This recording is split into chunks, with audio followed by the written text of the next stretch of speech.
విపరీతంగా ఆలోచిస్తుంటావు, tension feel అవుతుంటావు, భయపడుతుంటావు, నరక యాతన అనుభవిస్తుంటావు, కానీ ప్రార్థన మాత్రం చేయవు. ఎందుకంటే రెండు కారణాలు. ఒకటి సోమరితనం, ప్రార్థన చేస్తే ఏం జరుగుతుందిలే అని నిరాశ.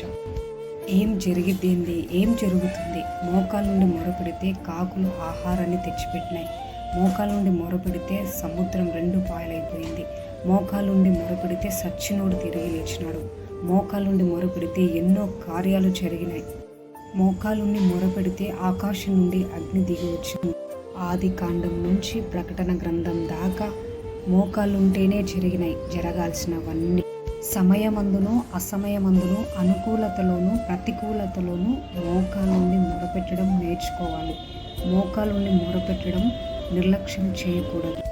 దేవుడు నీకిచ్చిన ఆయుధములలో అద్భుతమైన, బలమైన, తిరుగులేని ఆయుధం ప్రార్థన.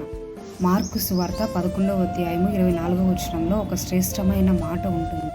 అందుచేత మీరు ప్రార్థన చేయునప్పుడెల్లను పొంది ఉన్నామని నమ్ముడి, అప్పుడు మీకు కలుగునని మీతో నిశ్చయంగా చెప్పుచున్నాను.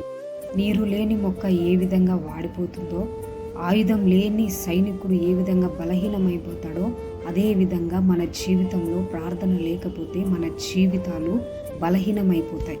నీవు మోకాల మీద యుద్ధానికి సిద్ధపడితే, నీవు ఆమేన్ అనేలోపే నీ శత్రువైన అపవాదిని నీ పాదాల క్రిందకి తీసుకొని వస్తాడు నీ దేవుడు. నీ ప్రతి అవసరతను తప్పక తీరుస్తాడు.